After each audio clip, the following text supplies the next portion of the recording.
Matius pasal 18. Siapa yang terbesar dalam kerajaan sorga? Pada waktu itu, datanglah murid-murid itu kepada Yesus dan bertanya, "Siapakah yang terbesar dalam kerajaan sorga?"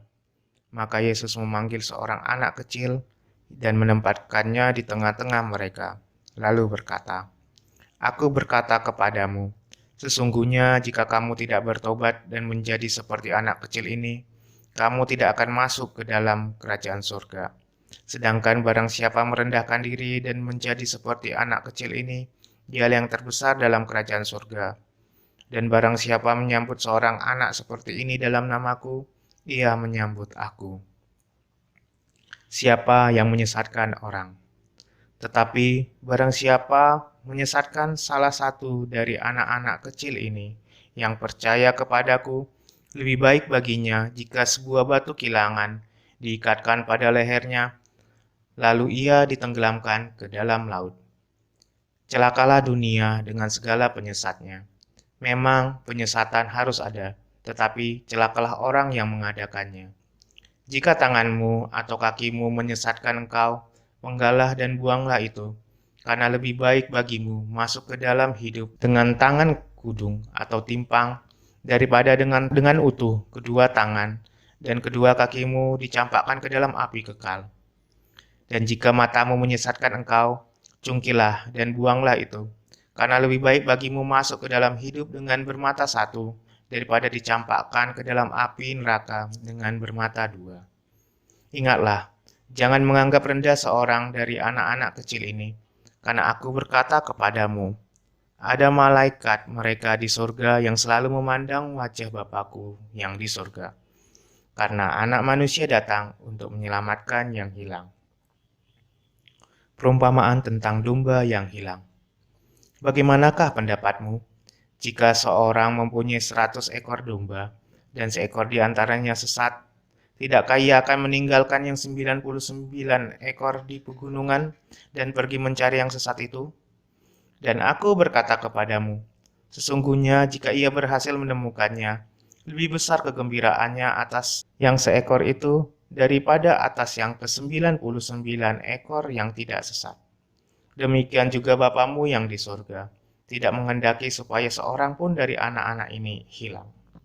Tentang menasihati sesama saudara. Apabila saudaramu berbuat dosa, tegurlah dia di bawah 4 mata. Jika ia mendengarkan nasihatmu, engkau telah mendapatkannya kembali. Jika ia tidak mendengarkan engkau, bawalah seorang, dua, atau 2 orang lagi, supaya atas keterangan 2 atau 3 orang saksi, perkara itu tidak disangsikan. Jika ia tidak mau mendengarkan mereka, sampaikanlah soalnya kepada jemaat. Dan jika ia tidak mau juga mendengarkan jemaat, pandanglah dia sebagai seorang yang tidak mengenal Allah atau seorang pemungut cukai.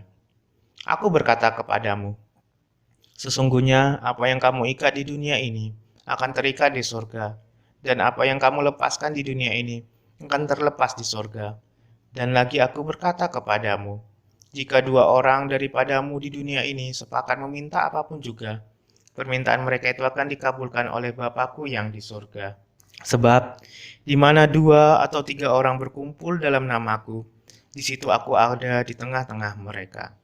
Perumpamaan tentang pengampunan.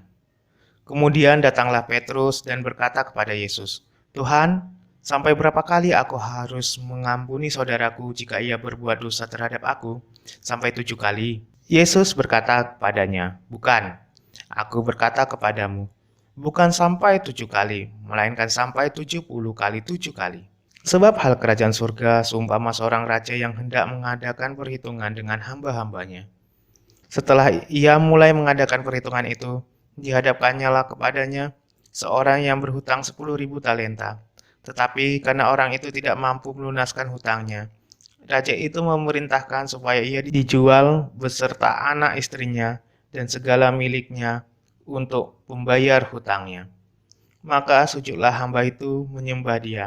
Katanya, sabarlah dahulu, segala hutangku akan kulunaskan. Lalu tergeraklah hati raja itu oleh belas kasihan akan hamba itu, sehingga ia membebaskannya dan menghapus hutangnya. Tetapi ketika hamba itu keluar, ia bertemu dengan seorang hamba lain yang berhutang 100 dinar kepadanya. Ia menangkap dan mencekik kawannya itu. Katanya, "Bayar hutangmu." Maka sujudlah kawannya itu dan memohon kepadanya, "Sabarlah dahulu, hutangku akan kulunaskan."